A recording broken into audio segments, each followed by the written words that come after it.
She still can't even stand. She's so wobbly. Sean Whaley is furious. She's upset. But 100%. Welcome in, everybody, to a brand new edition of Axe Kick Picks, episode 227. Today is Friday, May 1st, 2026. Kid, very nice day out. Nothing better than washing a car on a Friday to get you rolling into the weekend. How we doing? You realize, oh damn, we're in a new month, so yeah, a lot of reset for it. I don't know if you call it Wednesday besides me staying up to watch One Samurai, which mind you was a great event, and we did pretty good on the bets there. But Sky Nicholson, she had a little boxing match in the middle of the week. Did she win? Yeah, of course. I wanted to mention that if she did it. But do you like that Wednesday nights? Because I think BKFC actually low key is going to be on Wednesday next week. Yeah, May 6th. When is that? That's a Wednesday, ain't it? Technically a Tuesday. No, yeah, May 6th is Wednesday. So, I might have to give you guys a little something for 10 seconds left before we get out of here, because a Wednesday fight night, bare knuckle, man, if we're going to catch one on a Wednesday and Sky Nicholson box on Wednesday, sure as hell going to catch blood for blood on a Wednesday night. Who fought or who's fighting and where on Wednesday? I think that the thing is about that event is it's like a lead singer of a heavy metal band, Alex the Terrible. So I think it's in Florida, it's in Daytona, but it's like on a Wednesday. Maybe I heard something about like he's gonna perform maybe some of his songs or his band songs, and then actually perform and then fight and then throw bare knuckles. Wow. So do you think the guy could fight? Yeah, he already has fought in bare knuckle. He's 1-0 right now. He probably has prior fights, depending on where he's from. I think he's from let's see. I know he's like Belgrade that's Serbian, ain't it? That's like Euros Medic. I think Belgrade I thought was not Serbia. I thought it was I don't know. It might be. That's Euros Medic, I think. So I thought it was Belgium.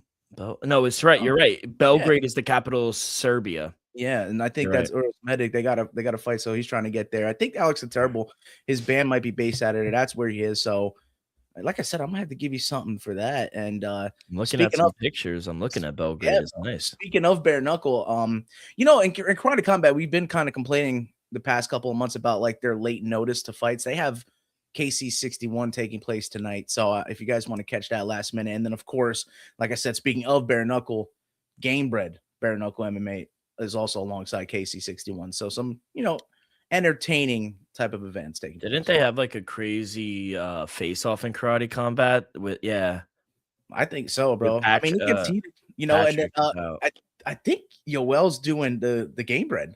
Yeah, he is. He was on Aero Show with Gamebred. Bro, 49 years of age looking like that, bro. He was made in a lab.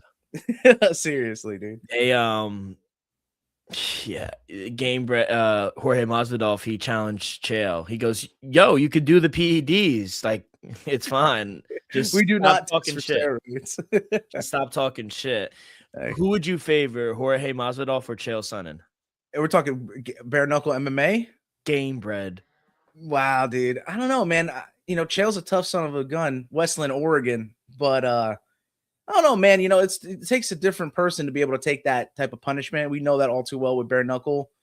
If he gets a hold of him, Chael always has the ability to hold someone down, especially like Jorge Masvidal is not more of a grappler, right? Yeah. He's gonna want to kind of keep that fight standing. So it'll be hard grappling, though. I've seen that. It's slippery. It's already hard with the 4-ounce glove. So imagine not having that.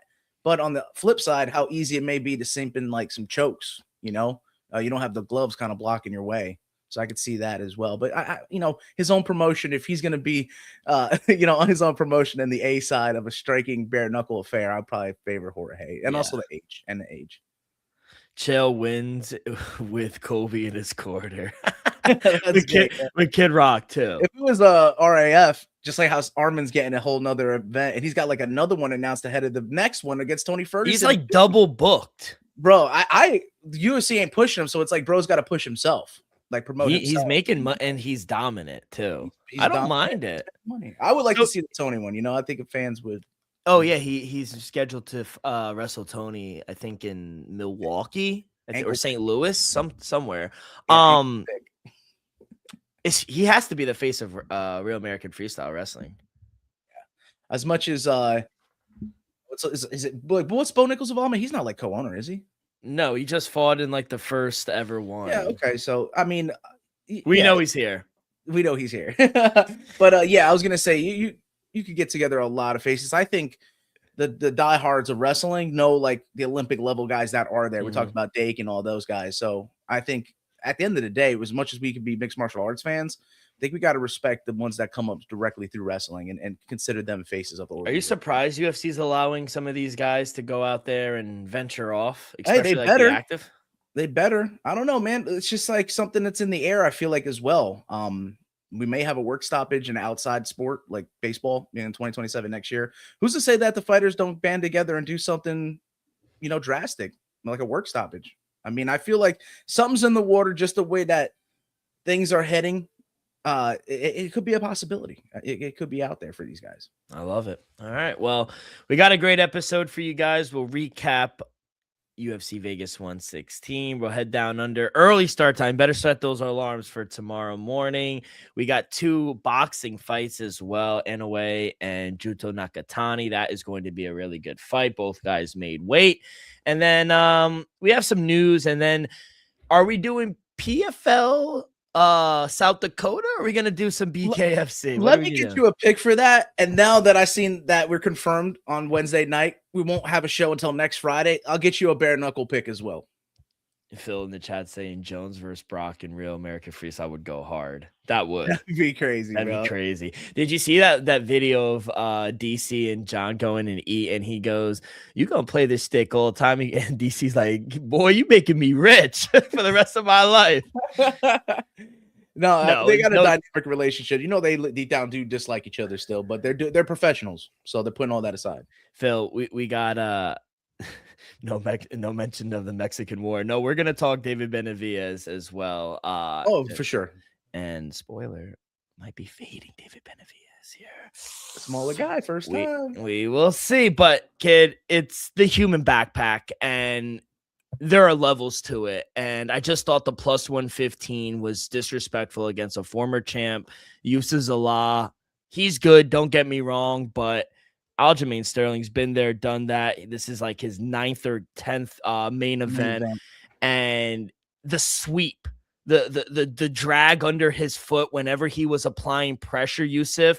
Oh my God, you don't see that a lot from high level guys, and high level grapplers you do, like Aljo. Yeah, and exactly, and it's like Aljo, and say what you want, 36, 37 years old. I feel like he's getting better as he's getting older. So years of cutting that weight, he does get the win unanimous. Like that's what it is. Him going to this new weight does, at 36, it's rejuvenated him. Yeah, 100%. I think he really found a class at 145. He won 49, 45 times 3. I thought he only lost the 1 round, but yeah, the human book bag, and I think he's a fight away, honestly. Yeah. We said the same thing about Zalal. So the winner of this fight, I had high stakes, going into this fight. I saw Zalal maybe having the ability as a bigger guy to keep it standing and maybe keep the distance. Because, it was a straight up striking affair. I'd probably prefer Yusuf Zalal where he still has it. And he has some good grappling, but just like we said, not on the level of Aljamain Sterling. I mean, he took that Funk Master moniker to the bank.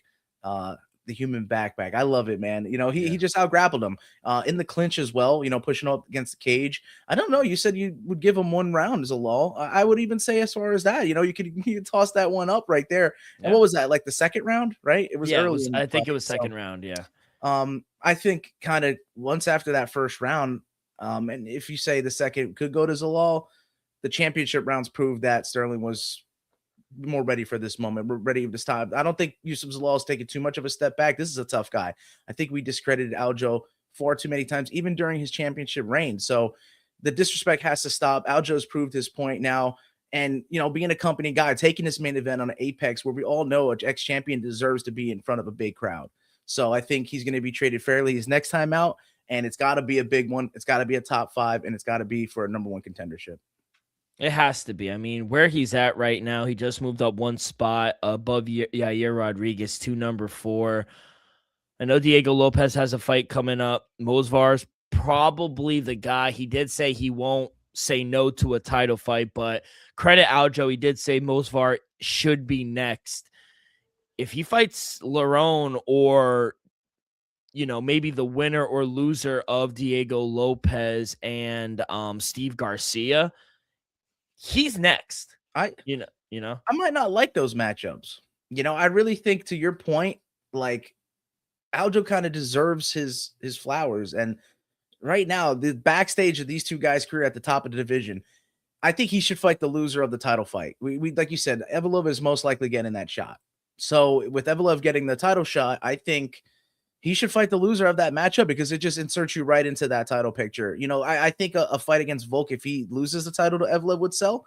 Aljo Volk, that'd be great. You know what I mean? Champ versus ex-champ. Yeah, and it would be right back for the belt, because I do think also you could say, even after the loss, if Volk suffers that to Evloev, he would deserve a rematch after a fight like that if he does get a win against Aljo. And the same, or would Alex kind of just put the gloves down? Which is always a possibility. And the same thing for Aljo. But I just feel like these guys are still motivated at 36, 37 years plus of age, right? Yeah. Like you said, at 145, of all the work that they've done cutting weight. Remember, Alex was a big boy, back in the day, playing rugby and all. To come down here, I actually feel like it's kind of counteracted, all the aging process for him, losing all that weight as a bigger guy. And then for Aljo, after cutting and starving himself to make 135 and being the champ there, now not being able to have to cut as much and still having the same regimen of strength and conditioning and sparring rounds and all the training. I think, like I said, the counter has done well for him being able to bulk up and be a bigger guy at 145. So I think that's a great matchup. And hell, if you get two grapplers, you get Evloev and Aljo, I think that's a rematch. Ain't that? They did fight already. Yeah. So it could be a rematch if that has to happen for him. If honestly, Aljo may have to get another fight if Evloev loses that, because they have fought. But like I said, I feel like high stakes, you got to fight someone in the top 5. And it was close. Him and Evloev was very close. I didn't even think like he lost like very badly. Was that his debut in the division? I don't know. That might have been his debut too. Like, that's not an easy fight to debut with. I think they were thinking, okay, Aljo, you get the win against Evloev. We can shelf Evloev after kind of, somewhat boring time at featherweight, not getting all the finishes we think he's capable of, and could put you right in front of him if you get that win. But he didn't, and now you see where Evloev is. But here's Aljo working his way back. He did mention, I know you said, hey, Aljo might be on his way out, but he revealed on Monday on the Aero Hawani show, he did receive a contract extension. Oh, yeah. Before, because this was his last one on his previous contract, this Yusuf Zalal fight. What if he didn't even go know his way? You think UFC would have cut ties with him or something if he said he still wanted to fight? And then he'd be the face of RAF. Hey, I don't know. I think they like him, but they don't like him. It's like a love-hate relationship, It's very interesting. If it is, but they value him, and apparently he said they got the sense that he didn't want to be there, and he told Hunter and everyone, he was like, no, I want to be here. I want to end my career here. So I guess he gave him the reassurance that the company needed. So they did give him a few more fights. So We'll see where it goes. But I agree, dominant performance, and I think he's one fight away. Big Norm, what a disappointment. I thought it was closer than people thought. I thought it was a split. Didn't think she won decisively, but I didn't necessarily thought Jocelyn Edwards won the fight. I thought it was close. I don't think it's a robbery by any means, but no. I guess I had my green goggles on because I had money on Norma Dumont. But best acting job of the night was Norma Dumont at the announcement of the fight. She's like, "Oh my God!" That would have sold me. I would have been like, "Oh wait, she should have won that fight. Got robbery." No, I think there was a little bit of the power discrepancy, and in certain occasions, Jocelyn did look to be the bigger fighter in there, and I think that swayed the judges in there. Wasn't a lot of damage in that co-main event. I just hate to say it. These two fighters have also missed weight a couple of times. So I said, both fighters missed weight in this fight at 145. I think, unfortunately for the women, 135, 145 pounds, a little sluggish in there. So you may not get to those finishes as much. But, it's just for a co-main event slot for the Apex. It fit well, but not if you're going to have a fight night. I mean, if we're going to get something in front of the fans, we got to have a little more panache on it. All right, and then she does move up 8 spots. So Jocelyn Edwards, she get a fight with Rocky or the Hey, Venezuelan Vixen. She's right there that's too. dope. Yeah. Yeah, she set herself well by beating Big Norm. Yeah, That's a big name. because Norma was next. I think she was riding an 8 or 9 fight win streak. If she would have beat Jocelyn Edwards, she was next. Yeah, it was a longer win streak than Jocelyn. Jocelyn, I think, had the finish streak coming into that fight. So let's see if she can get back onto those finishing ways. It was just a bad night after that, though. Our boy Alexander Hernandez, I thought he got picked apart. Yeah. Honestly, Rafael Garcia, Cub Swanson, yeah. he knew exactly how to coach Rafa Garcia up. It was tough. It was a tough. It was the old heads, bro. Davey Grant. I think you called this the fight of the night. Did you not? Yeah, I said that one. I mean, Davey Grant. When is he not in a fight of the night candidate? But he took some. I'm surprised he won. If I'm being honest. Honey Barcelos in the next fight? No. Davey Grant. Man, I don't know, man. I think he was styling on him. You know, really? Luna was tough. Yeah, if I was watching that fight correctly, I remember Davey Grant was hitting him with combos, and there was not much. Maybe I wasn't. Luna was tough in there, and I think he had some shots, but I mean, Davey Grant for being 40, he just nonstop, man. It's GHS, no quit. No, no quit. No quit, Davey Grant. Montel Jackson, he does get the split decision loss against Hani Barcelos. Did you think Hani won? I mean, that's why I thought you were arguing there. I thought that was a little argument. Once again, another lackluster fight there. You know, Barcelos fights can turn out to be that way if he's not too dominant. They tend to go to the judges a little bit.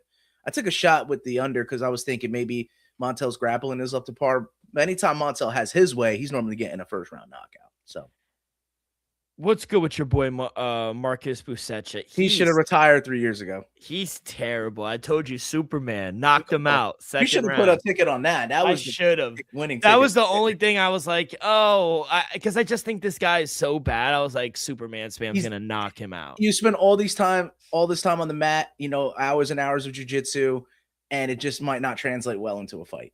So yeah. Shout out Jackson McVee. He did submit Cedric Dumas. Hey, that's one of the lone finishes on the card. That's the one thing I've seen just with the amount of decisions on this card. I think it tied, if not broke the record for most decisions on a single event. It was terrible. I mean, starting from the first fight, Max Griffin, he lost. Francis Marshall won. He looked good. I'll say that. He did look good. Cody Durden broke my heart. Wow. Plus it's just bros on the biggest losing streak in the UFC. And Teofimo, I mean, he just shit the bed. Let's be real. We've seen him. He didn't look good. Have really good performances out there, and it's like he fought down to his competition. Biggest loser on the card was him. 100%. And put a ticket up. 10 seconds left. How did you do? Yeah, like I said, it was for One Samurai, which was a great event. I mean, a very close fight between Yuki Yoza and Jonathan Haggerty. I don't necessarily he should have won unanimously. Like you said, there's a couple of split decisions we could have maybe seen out there, or maybe you could have seen it go his way. But it all culminated for all the fights that we got to see in the Takeru surprising knockout of Rodtang. I mean, Rodtang, I think, has not been knocked out in one. His knockout loss had gone all the way back maybe a decade prior. Did you back Rodtang? No, I was on Takeru, baby. In his retirement fight, he got to knock out Rodtang, and he stepped away from the sport. He's going down in history as one of the best kickboxers, so Japan should be proud of their boy, Takeru. He's not like my boy Rico Verhoeven, though. Oh, wait, man. That's a big one coming up. I can't wait for that, bro. I can't wait for that. No, Rico Van Hooven's the man. So yeah, overall, I did go 1-3. The two long shots that I had was I think the girl Michelle Montenegro via submission, and then I had Rodolfo Ferrero submission. He lost. That sucked too, man. The ticket should have been like how I had the Jocelyn Edwards long shot, and that was my lone victory. You should, as soon as you said that naturally, Ryan Span's gonna knock him out. You should have hit that. I should have. That was the best call all night. But we do hit plus 150 now, Joe. He kind of saved me for the night, but it was a negative night. Honestly, 2 weeks in a row has been bad for me. But just look at that record for Aljo. I mean, like, bro, it's only lost to the who's of all these. Yeah, and we're gonna turn it around in Perth. We're gonna turn it around, right, kid. That's right. Yeah. 4 a.m. I'll be up. 2 a.m., baby. I'm going to go get coffee. 2 a.m. Oh, you at 2 a.m. you're getting coffee. 100%. I might just not sleep tonight. I'm going to take a power, like right after I'm going right, hitting it, and then I'm up. The Knicks won by 50. Bro, we got to talk about that. That's crazy. Oh, my God. All right, let's get into these picks. But before we do that, a quick word from our sponsor. We're brought to you each and every episode by Viva Tequila Seltzer, the most refreshing hard seltzer on the market, hands down. It's no wonder why Viva was voted #1 hard seltzer in the world by San Francisco World Spirit Competition. With only 88 calories, 0 carbs, 0 sugar, and a light 4.5 ABV, Viva is the perfect drink for your post-game celebration, as it was created with that active lifestyle in mind. We flavor tequila seltzer because flavor is the spice of life, and we like our drinks with just a kick, just like how we like our lives, whether it's Huckleberry playing around a golf with the boys or an elderberry at 4 a.m. watching UFC Perth. It doesn't matter. Our favorites pair perfectly with that artisanal Blanco tequila for that subtle and refreshing drink. Our belief here at Axe Cake Picks and at Viva is to live long, live well, and live it up. All right, kid, let's get to it. Like I said, early start time. Prelims go off at 4 a.m. on Paramount. Main card starts at 7, so it's not as bad if you want to skip the prelims, but don't blink. It starts in the light heavyweight or lightweight division with your boy Cody Steele. Yeah, yo, the crowd I felt like was on Cody Steele's side, and Don. He's gonna style on him. I like the line. I think it's right. I'm staying away from it. I think it could be a good fade for Dom Marfan, but I have a tough time laying that kind of chalk, especially in the first fight. And Cody's still somewhat of a newcomer. What is he, 1 or 2 fights in the UFC? So yeah. No official play. -205 for Cody Steele and +185 for Dom Marfan. Cody Steele's a great parlay piece, in my opinion. There you go. Yeah, absolutely. And you got to pair it up with Jonathan. You could, yeah, Jonathan Mikalev. I think he's the right side here, right? Demba Garimbo, he's riding high. He got promoted by The Rock, but I just think it's been all downhill since then. So you can, see that the odds are indicating that it's the right side. He's +225 underdog. I think a way to kind of turn these odds around for Mikalev is just how good he is with his grappling.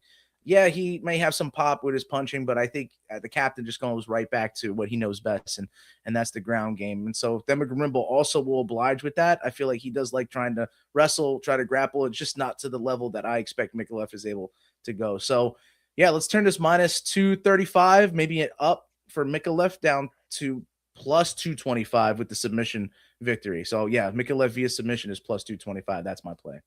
Real quick, Joe, 25 of 26 athletes did make weight. GM3 came in 4 pounds over at 190. His fight with Jacob Malkoun does go ahead, but he will forfeit 30% of his purse. Cut him. No way. You don't do that to GM3. I was going to say the 4 pounds is crazy. Yeah, but the 20-fight UFC vet, bro, I mean, he's kind of doing the company a favor here. So this is why if you cut a guy like GM3, no one's safe. You set a standard. Yeah, that's right. No one should be safe. Man, I'm getting vibes in this fight here. I do think by Wes Schultz, right? Vibes of like Jackson McVeigh and Cedricus Dumas last week, where I didn't touch the fight, so I'm not too high on it. I think the fans are back at Johnson a little bit, but he's just a newcomer and he's the favorite here. I'm guessing you called out Wes Schultz because you maybe see some value on here, but and the flow. I think it's a little testy. I think it's dog or pass, but I'm not going to have a play in this one. Wes Schultz +120, the flow, red, white, and blue, carrying it all the way on across the world. Yeah, Wes Schultz going to go there and style on him. Yeah, +120, give me the dog. Dude, I like it. All right, glad you topped on that. So let's go to the bantamweight division here. Colby Thickness. Yeah. What a name. Yeah, one of the better names in all mixed martial arts. -130 against Vince Morales at +120. Vince Morales is he's like a cockroach in the best kind of way. You just can't kill this guy. You know what I mean? Like, honestly, the nuclear fallout, nothing's going to stop him. He's going to be there, and he's going to be in for a war. So I think it's going to take a lot from Colby Thickness to get him out of there. But I do think Thickness is the right side. I like what I've seen out of his grappling, and I think he does have some pop on the hands, on the feet. Let's see. Colby Thickness, the favorite, -130 as a winning pick. That's what I'm going to go with. Nice.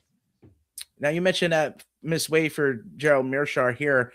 Mm. Jacob Malkoun, I think, is a really good grappler. I think he's also being away from the sport for a little bit. I think people might have forgotten how good he actually could be. So the odds here, Heavy it's just favorite. heavy favorite. I think they're leveled right because it's what you've seen from GM3 is the chin. Maybe not cutting those 4 additional pounds might have saved them a little bit.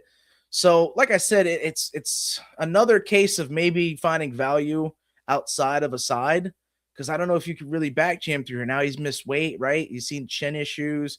He's getting up there in age. How are you going to play Jacob Malkoun? I've seen every type of prop is kind of chalky for him, but here's the one that I didn't.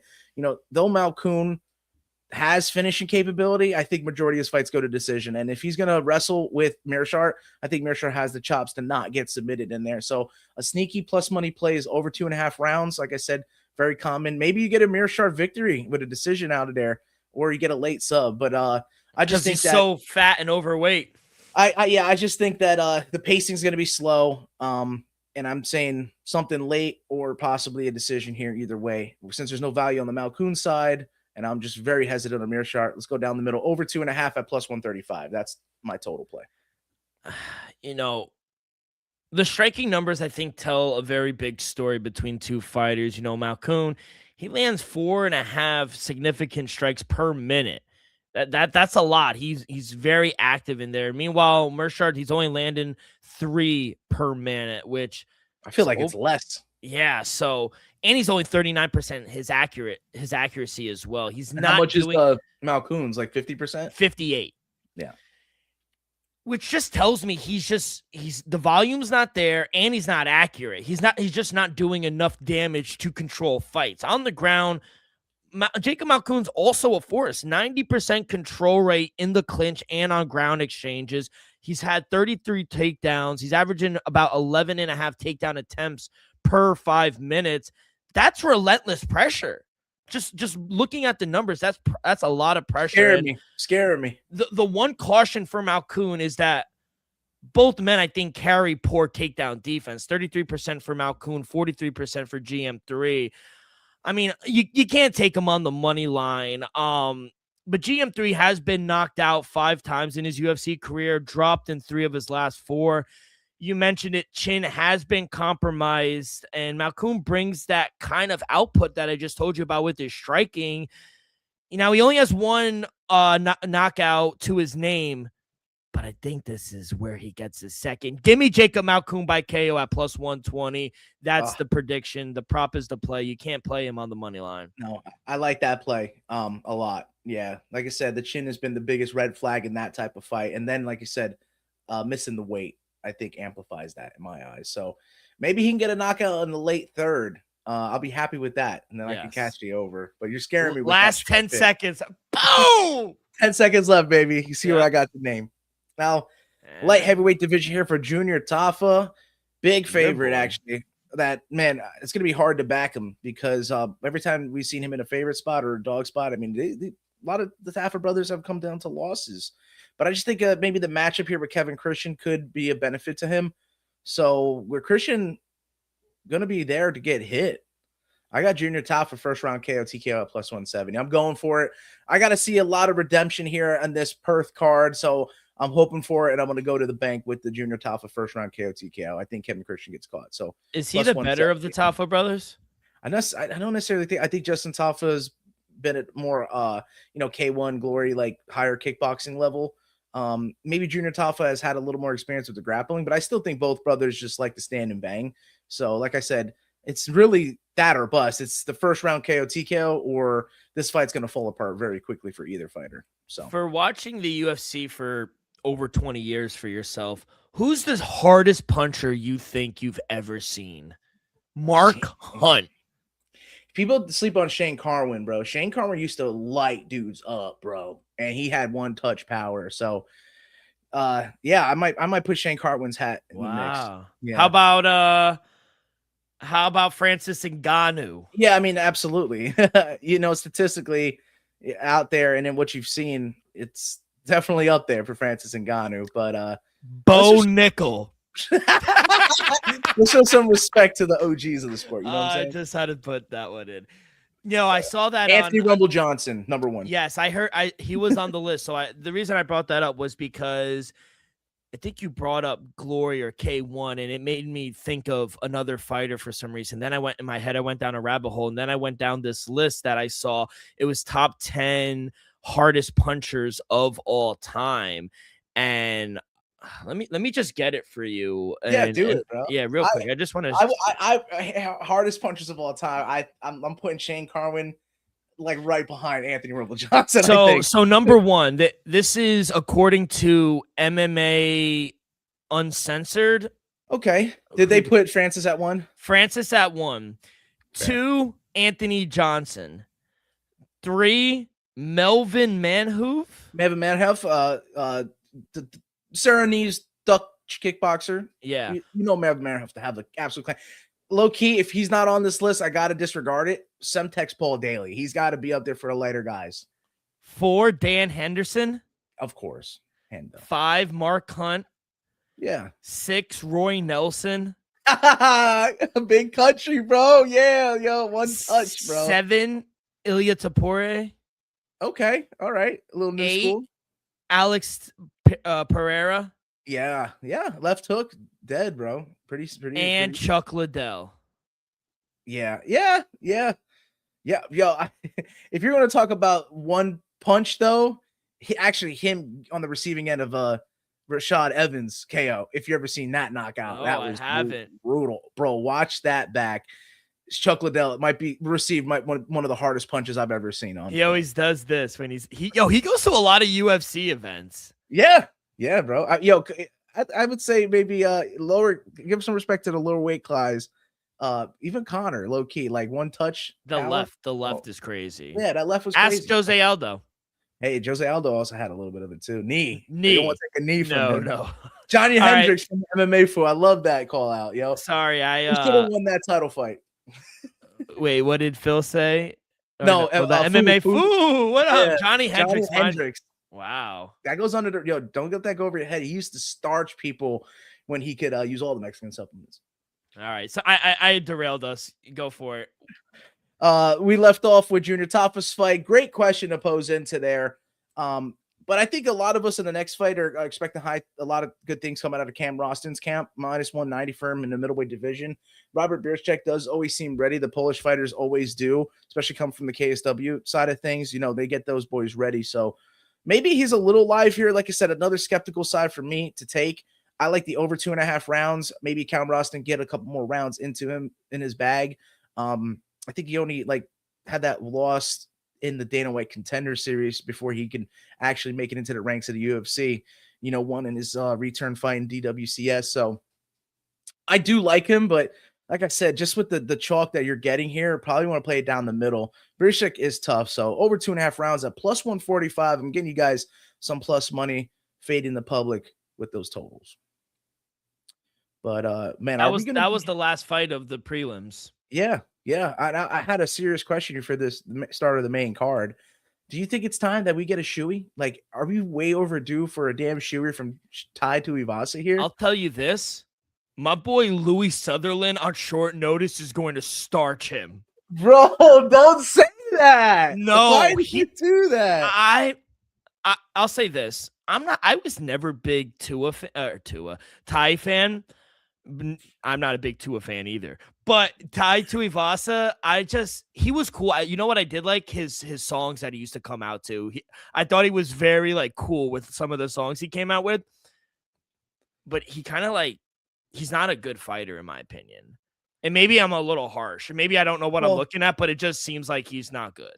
It's I hate to say it, but it's like the cluelessness of the grappling. Like anytime it's even a clinch, it's like bro throws everything out the window. Like he just needs to go into his element of just brawling. Like I do think a dirty boxing would actually fit his skill set perfectly. I don't even necessarily want to see him doing bare knuckle. You know what I mean? So oh my god, he's perfect for that though. I do think that, but I would say that maybe he wouldn't want to do the bare knuckle. That's what I'm saying. Maybe dirty boxing would fit his skill set. And you can still get a little protection in there. I think Tai wants to fight for a long time. So, but he's losing. At a certain point, you got to cut ties with him. And my thing, real quick, Joe. My thing, and you mentioned, oh, he can't defend a deep double. My thing is he's taken over a year off. Why aren't you training that? Yeah. Grappling might be arguably the harder thing to learn than striking. I learned. Yeah. I'm but it took years. I was gonna say from grappling young, I say the opposite. I say striking is hardest to learn. You know? I agree. But it's the opposite for a lot of people, right? If you not spend your life grappling, if someone gets a hold of you, it's a scary feeling. So it's totally the reverse because we wrestled growing up, so it comes kind of natural to more us. Natural. Where striking I feel scared a little. Yeah, some people, yes. Yeah. But when shout out Angelo. Remember Angelo in school growing up? He was like a boxer. Yeah. And when he tried to go into wrestling in middle school and high school, he couldn't sprawl. But he just, as soon as we got Angelo Stroni? No, Angelo Rodriguez. Oh, and A-Rod. And every time I wanted to clinch and just like snap his head, he wanted to punch me. I'm like, I was like, yo, you can't do that. I remember Angelo. Yeah. And now that you say that, it for people who grew up striking boxing, it's hard to transition to wrestling. Just like us, it's hard to transition to striking. Yeah, and that's why you get like guys who just come up through mixed martial arts, which I think Louis Sutherland is. He's from the camp of coming up knowing both, being well versed, and it's just the difference in his body architecture. You've seen him in the regional promotions being absolutely jacked out of his mind, and now he comes in here. He's been looking kind of flat, fat, out of shape. Like that's the biggest thing I've been saying about Louis Sutherland is the argument is has he PD'd? Has he juiced in the past? He's not doing that now with Free Drug Sport International. So with the testing and all of that, I'm thinking we're just overdue. Like I said, it might not be his choice, Tai Tuivasa, to stay with the UFC, but just as we had that contract signed with Aljo after a win, even though we strung together maybe some ups and downs, Tai Tuivasa has lost all these fights straight. Maybe just one win here can keep him on the hook for the UFC, which I still am in the camp of no, I know. And you're in the majority, I would argue, because I say he should move on so that he can have a better career and make more money. Him getting these tough matchups with mixed martial arts and the grappling that he does not possess at the heavyweight division that we do need a Tai Tuivasa to succeed. It's just not happening. But I got to do it here in Perth. He's in his own backyard. Tai via KO TKO is -125. That's the only way I could take this fight. You're in the majority because everybody who I interact with on Twitter or I just talk to in person, he has a large fan base. People want to go and see Tai Tuivasa. So that's something he has going for him, regardless of, just like Tony Ferguson. As many as he strung losses around, he's still fucking Tony Ferguson. He's El Cucuy. That's right. People still want to go and pay to see him. And same thing for Tai. It's going to happen one way if he's in the UFC or another if he's outside of it. But you got to know when to call it. You got to know when to fold. Yeah. And Rogers. Louis Sutherland +170. He's going to starch him in front of his family and friends. Oh, I hate that for us. But maybe not for you if you're taking it. But +170, plus baby. Money. Another heavyweight fight back to back. Ugly. Another dog, though. Shamil Gaziev is still a dog. +115. Okay, all right. Yeah, I'm seeing +110, +115. Brando Peričić -125. I'm on the Peričić train. Wow. Maybe I'm a little early to the party. I don't know. Shamil Gaziev got pushed a little bit, and I just think that gas tank's a big issue. Maybe you're gonna have to open up some grappling here. Maybe Gaziev just stay away from the stand up. But I've seen Brando be able to fight on the mat and also on the feet. I think he's aggressive, and I think he's very athletic. I could see it inside the distance play here, but I'll take him with this short line on the money line. So Brando Peričić is my side. It was a tough loss in his last one against Elvis's cousin. He got starched, but outside of that, a good fighter. Waldo's a good fighter. He throws fucking 97 at your dome. Like he got into fights in the dugout. That's why he transitioned here. But my thing is like, Shamil Gaziev, he is a man and he wants to defend his ranking. This guy's not going to come in here and take his ranking. I don't care who he is. So I don't care you're home. We're going into enemy territory as a dog. The wrong person is favorite. And we're going to show you that when you enter the top 15, there are levels to it. And Shamil Gaziev is going to win. So another dog. I love dogs, baby. Dogs are barking in Perth. I've not taken a favorite. and I will never take a favorite. So I'm guessing right here in this next fight with the line movement we've seen, and I think you're now you've seen that, right? With the Tim Elliott getting swayed all the way from. No, this is not the one. We're on the featherweight. Maran Rakhani or Did I miss a fight? Yeah, Ali Shmed. Oh, yeah. When did they announce Markwan and Rahiki? Oh, a while ago. Bro, chill. He's gonna knock him out. I think they're setting this up. That's what it is. They're gonna get a Markwan Rahiki, Freaky Rahiki here. Yeah, I mean, in enemy territory against Ali. Yeah, no. Rahiki's gonna get a knockout here. But what's the chalk on that? He's got -800 for Rahaki. This fight hadn't been put together in the last 3 days. It was early Monday, I think. Monday or Tuesday. It was earlier in the week. What? No, I missed that completely, dude. I don't even see it on my odds here. You're on the wrong thing, kid. Oh man. Hey, fight odds are coming for you. Yeah, Wake up. They're not. Never mind. Hey, but yeah, no. You could where the wild things are not. What's up, Hart? Yeah, I thought you were going with something like that. I was what a name though. But yeah, that's the next one, and then we go into the flyweight with Tim Elliott and Steve Urseg. Probably about that one. Man, if we're gonna, like I said, I'm probably gonna have to squeeze that KO TKO out of Freaky Rahiki on that last minute fight. So, but like my point was with this Tim Elliott fight, you saw his line move from like plus 400, plus 300 to now he's a plus 110, 280. So for me, I saw it as a dog or pass in that situation, and I still feel like it's dog or pass.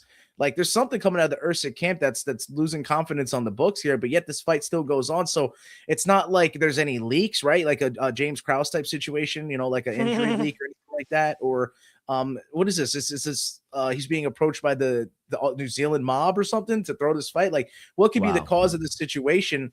It doesn't make sense to me. I was on Tim Elliott via decision. I had it at plus 500 earlier in the week. And maybe that's why I didn't see the Freaky Rahiki pop up. So I'm still going to, I still have that ticket out. I probably still lean the Tim Elliott side. Like I said, it's more dog or pass for me here. I just not liking the progression of a Steve Urseg. Like we really had really high expectations for Astro You Boy. Did. Yeah, we had high expectations. No, not we. I never liked Astro Boy. You picked him to beat Pantoja, and I had Pantoja. I remember that. So, okay. We got it. But wow. Fu saying favorite or pass. So he's on the Ursig then. He's on Steve Ursig. So that's maybe it's thing. a trick. Maybe it's a trick here. But my thing is Vegas. We've been around too long where they know something. When you got to recognize the steam sometimes. And from him to be I got him earlier in the week at plus 220. I'll let you know I'm on Tim Elliott. Yeah. I got him at plus 220. Now at plus 180.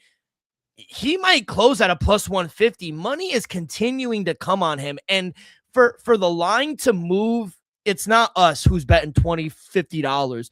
These are sharp bettors who are betting thousands of dollars to move the market. Yep. You got to look at that. And sometimes you got to go with the line movement, even though your heart wants to go with Steve Ursig. That's what I'll say. Timmy's pushed away these contenders year after year. He's had to have been in the top 10 for about a decade, if not more.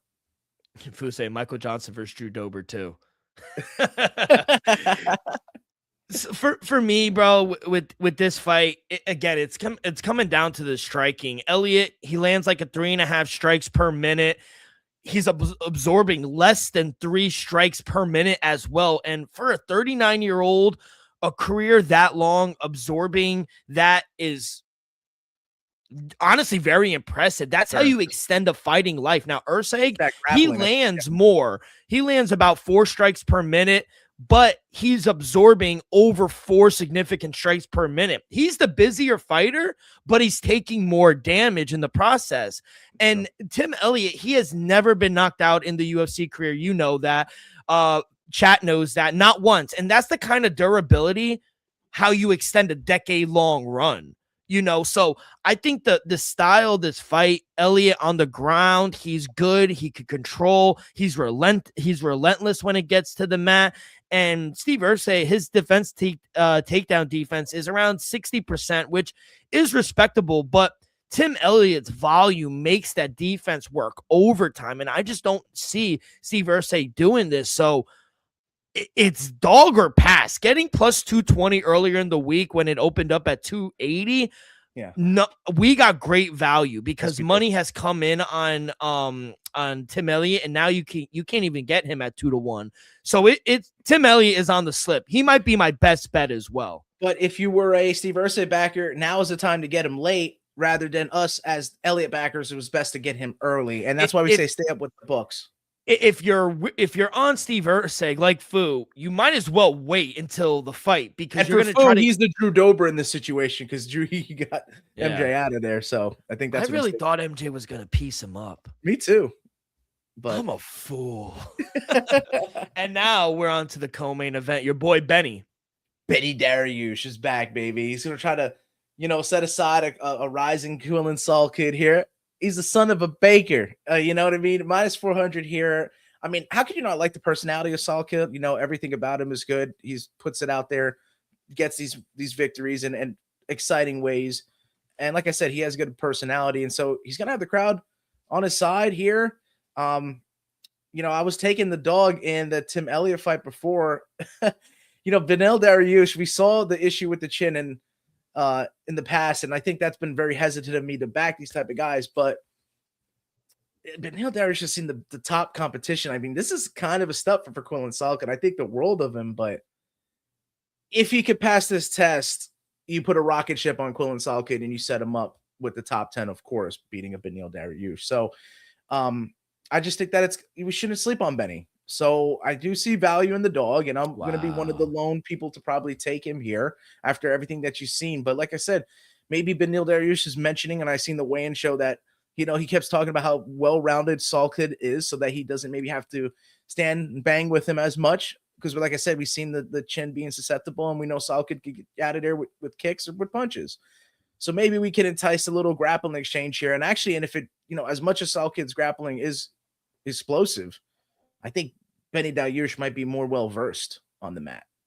So, I'm a little biased towards some grapplers, and Benny Dariush, I think, has some great jiu-jitsu. So with that being said, I'm actually going to go with a decision fight. Now, normally, Benny Dariush's fights are going to be decisions. I mean, he is, do or die kind of fighter. I go back to the Drakkar Close fight. These guys are just swinging at each other, going back and forth. So we could get a fight like that. And if you get a fight like that, I would favor the Saul Kid side because the chin may be able to withstand a little bit more. But like I said, it's a big step up of competition. I like the plus money value you're getting with Benny. I'm going to go with the decision fight here. Benny Dariush via decision is plus 550 when I got it. Maybe you want to just take the money line if you're going to back Benny here, because you could also play the finishes. But I finished assuming Quillen Saul Kid right this moment in time, I think would be a bad sledding. You get to this point and you get finished by Benny Dariush who's on a skid. That doesn't look good. So just to save face, maybe he gets pushed to his limits, experiences all 3 rounds with the Benny Dariush, comes up short, and we can catch that plus value. So Benny Dariush via decision plus 550, my long shot play. I tried to get him inside the distance, Sankill, but it was like minus 300. Even knockout is minus 175. First round knockout, Benny Dariush. He's getting the win? No, Benny he's getting knocked out. Oh, okay. Okay. Yeah. But that's the way you would play it? That's like how I did the first round knockout, Salkill. Beneil Dariush is actually very front foot. Like he applies a lot of pressure early on, and I don't think you want to do that to a young guy like that who grew up in the banking realm. He's gonna put you in the oven and go to sleep. So give me Salkill. Hey, he is the star. I know there's a lot of good fighters who come out of Australia, but he's a star. If he goes out there and puts on a show, you got to put him up. Rocket ship. Title fight. Wow, bro. So I actually think you've been the sharper better as of late. Your sides have been cashing a lot more. For a lot of my picks, I've been falling flat, and so it's up to you guys to fade me. So actually, I got to say I do respect your picks a lot. I think you're very sharp on this card as you have been in the past. So kudos to you. But here we are for the main event of UFC Perth. I got to get your opinion on this fight first. So this welterweight showdown is pretty much a number one contendership again. Yeah. I mean, JDM can absolutely reinsert himself right to the title if he beats a absolute surging Carlos Prates right now. But I think he feels comfortable in Australia, don't you think? He says his daughter's Australian and it feels like his second home. So I really think, as much as I like to call out fight of the nights, I actually think this main event can actually live up to expectations and be fight of the night. I really do. It's going to be on the feet. I mean, the grappling is not it. There is none. Combined, these two men have scored 2 takedowns in the UFC. So there's no takedowns. There's it's not going to fight of styles. Clash and of you styles. know what? JDM, he looked big in his last fight. And then against Carlos Prates, he looks small. Carlos Prates looks huge. I think the striking is very similar. Around 53% here for JDM, 64 for Carlos Prates. He is the more active fighter. The two chins haven't been tested yet by each other or by a lot. But you know, for JDM, he does carry 8 knockdowns, and neither men have been knocked down inside the octagon. So that is very telling. I really, it came down to whoever the dog is going to be. And right now the dog is JDM at -105. I even see even money at +100. I see pick him too. Yeah. I'm gonna take JDM here at home. I just think the striking, he is the busier guy, and I do think he's the more active or accurate. They're both elite strikers, minimal grappling. A fair assessment for JDM. He's gonna have a little more volume with his boxing combinations. I think the power may be Prates, the favorite. I just think he's so good defensively, and he surrounds himself with a good team. I just don't expect JDM to get caught. I really don't. I really don't. And it's going to take a Prates catching him, landing that shot to get him out of there, you think? And Prates really starts slow. He doesn't really start fast. So it usually takes him a round or two to get going here. So I kind of like the over as well. I like the over 2.5 rounds as well. I was looking at that. But I got to go JDM here. Yeah, I don't blame you. Title experience. You know, look what Prates did, you know, with a big name who could arguably be fighting for the title next. Ian Gary did not perform too well in that one, but yeah, I just think he's more technical. That's really what it came down to. JDM. Yeah, I can see that. I can see that. But the unorthodox style with the explosiveness that he possesses, I mean, Prates can catch anyone. You know, he was unfortunate not to do it with the Gary fight. Gary was also smart to be able to use some of that wrestling. And I think that's the biggest hole we've seen from the Fighting Nerds camp was maybe more the grappling, especially with Prates. But that's why this matchup is so intriguing to me, and I think he can be fighting tonight. I do like the over because I just think it's going to be a back and forth affair. It's going to be, can the JDM side match up the defense when you're getting those unorthodox shots, and can Prates shell up, block well, maybe avoid some of the JDM combinations and not be in the pocket when he needs to be out of there. So I'm on the opposite side. I had Prates going into this one. I just think that, you know, I'm going to go with the power side of things a little bit, and all it takes is one shot in the fight game here. You know, I do worry about the nose. I know it's like, you know, at the end of the day, I think an animal that's compromised, a part of your anatomy that's compromised with that, if he gets really busted on the nose there, I mean, it just makes a cause for the doctor or a fight to end a little bit sooner. So maybe a fight, unfortunately, in this kind of regard, can end to a doctor stoppage. You know, neither guy does get finished. This is going to be a stand-up affair. If we get an over fight here, over 3.5 rounds, you could see maybe the doctor stepping in, which would be unfortunate, especially for a Perth card, for a JDM to get stopped or a Prates to get stopped. That's why I say this can be fight tonight, and I'll chuck that out of the window, even though it's an observation of mine. But I'm going to go with the Prates side, power being a factor here. I do like your sharp picks, like I said, throughout this whole card. All dogs. And JDM is one of them. You know, getting that value out of him if you get him at the dog price, like I said, with the crisper boxing combinations, I think it is a sharper bet on paper. You know me, though, I like going a little crazy, going outside the box, and Carlos Prates is exactly that. If he gets a finish here, he's absolutely undeniable, and you give that man a title shot. All dogs. Give me the home dog. I love it. Set your alarm. Should be a really good card. Crowd's going to be buzzing, too. Oh, yeah. Crowd should be buzzing, so really good card here in the Down Under in Perth, Australia. Kid, before we get to some boxing, a quick word from Kalshi, Real Money Predicting Sports. Kalshi is available in a ton of states, and once you trade $10, you get $10 with our promo code ROCK with 2Ks. Rock24. That's Kalshi, promo code Rock24. All right. And Phil said, disrespecting the Mexican War. We will start with David Benavidez taking on Gilberto Ramirez. You like the little with the roll in the Zerto, R? That was good, right? Show him some respect. Show Zerto some respect. He's the bigger guy going into this fight, defending his belts, mind you. And if you look at the odds, David Benavidez, smaller guy, but minus 370, plus 260 for Gilberto. Who do you got? Yo, that's crazy because you were leading into this fight and going, oh man, maybe we're not backing Benavidez, which is such a crazy thing to say because we've seen the destruction path that Benavidez has left in his wake with all the fighters at his weight class, but he's stepping up, fighting a bigger Zerto at plus 380. I think the value is actually with Zerto here. Like I said, defending his belts. I'm actually going to go here with the guy for the undisputed super bantamweight championship, who's being underestimated here. So I actually think that there's great value on Zerto Ramirez. Oh here. no, excuse me, the cruiserweight. Sorry, yeah, these are big boys, man. So like I said, being at home at his weight class, look at the level of competition he's fought as well. I think he's only lost to Dimitri Bivol. That is saying something. Yeah. Not many people could beat a Bivol, but actually getting in there with him and going all 12, I think does levels for your confidence and wonders for your career.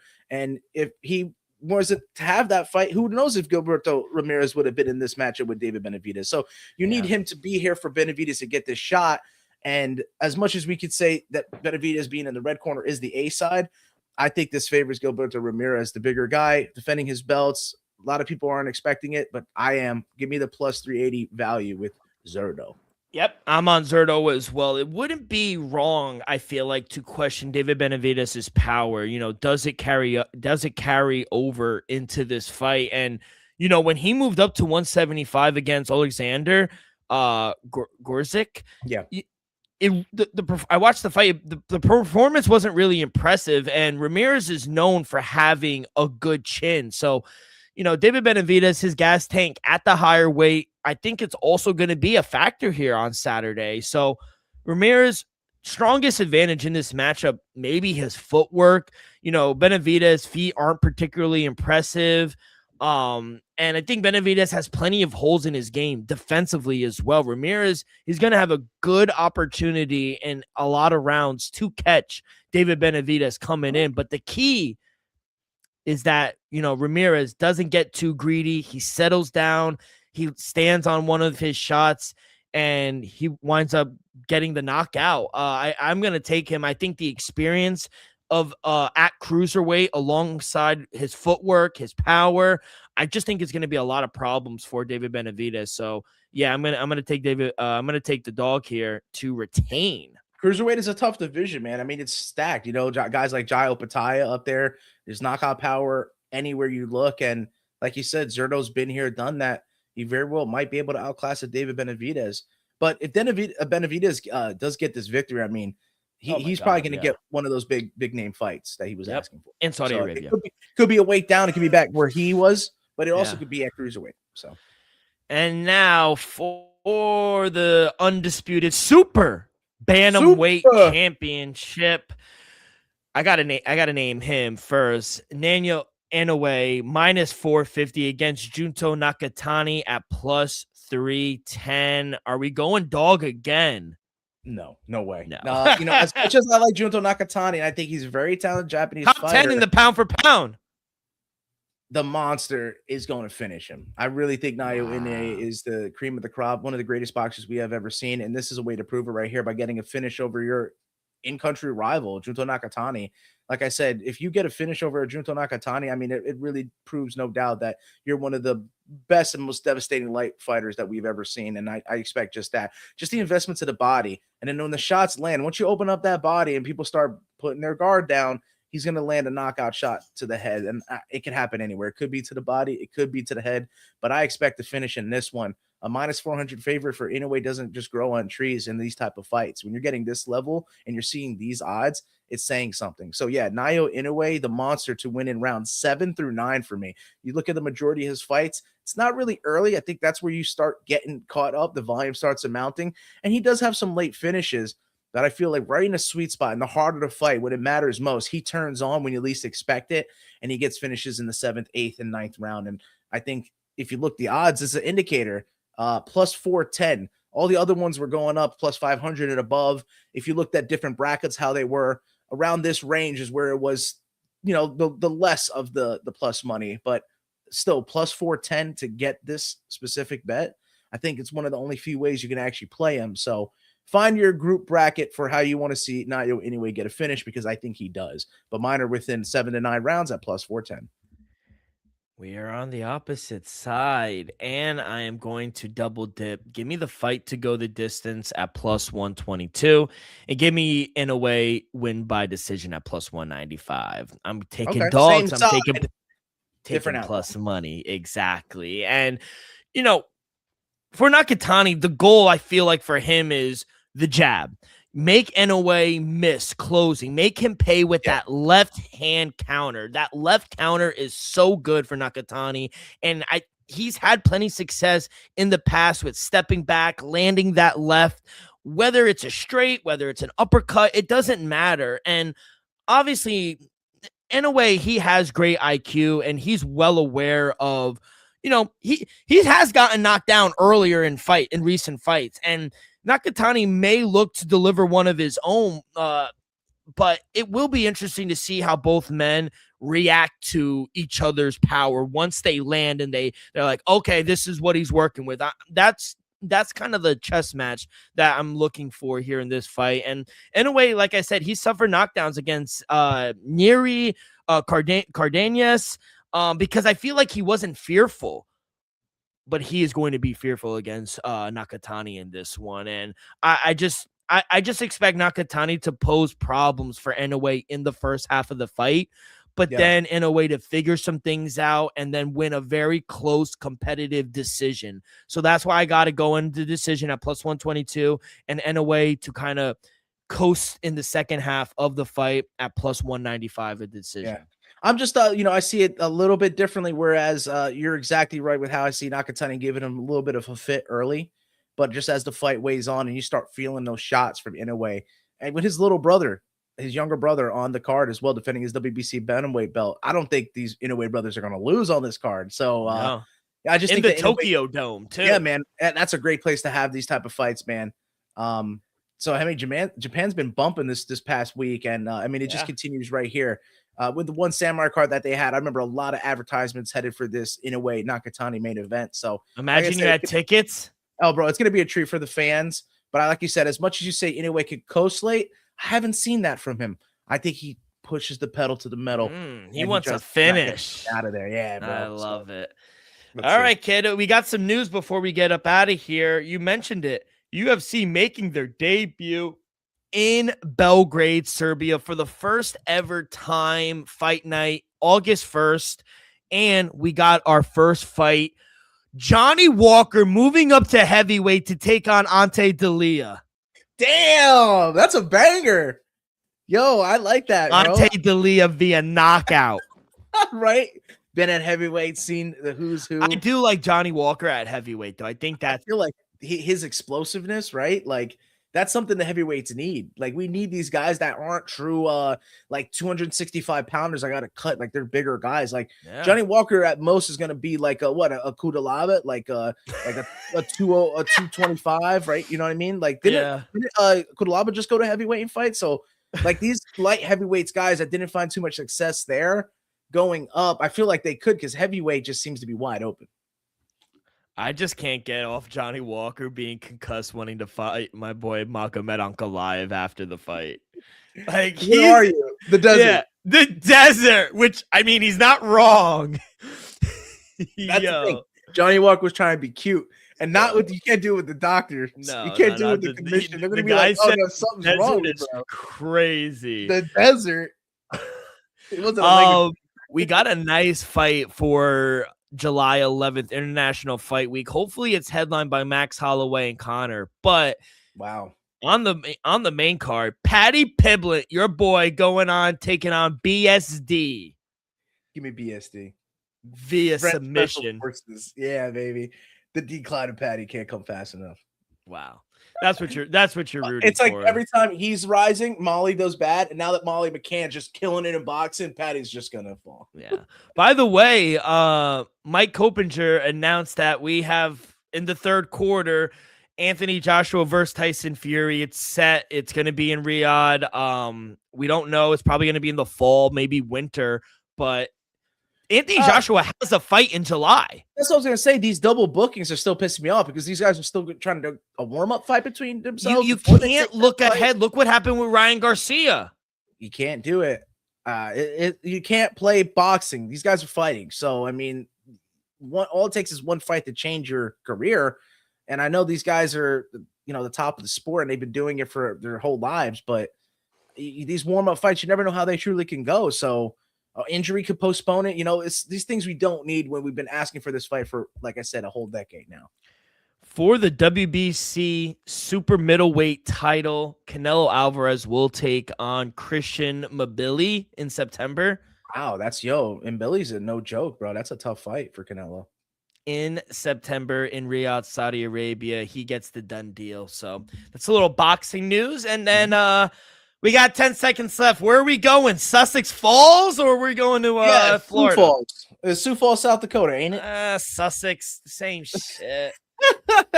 I had to find a sweet spot here, and it's a little chalky, but Simeon Powell, I think, has a lot going for him, and I think he could be the future for whatever future the PFL may have. So I got to pick Simeon Powell against Emiliano Sordi in there. And then, I actually, as much as we said Alex Terrible, the lead singer, how could you perform and then go in a bare knuckle fight? Performing on stage takes a lot of energy from you. Cameron Delano has also got a victory in bare knuckle. So for the BKFC main event this upcoming Wednesday, Blood for Blood event, I'm actually going to go with the underdog, Cameron Delano here. Wow. I think he can beat the lead singer, Alex the Terrible. Well, I appreciate it. Good luck. We'll talk about everything next Friday. By the way, Kentucky Derby week this Saturday. 30-1 Albus, baby. Let's go. Enjoy the fights. Should be a really good weekend. Set your alarms. Remember, 4 a.m. prelims, 7 a.m. main card start on Paramount. I always want to say ESPN. I did it Wednesday, doing it again, and still hitting work. Come on, guys. Wake up. Wake up, baby. Let's go. Enjoy the fights. Good luck on all your bets, and we will see you guys next week. Peace.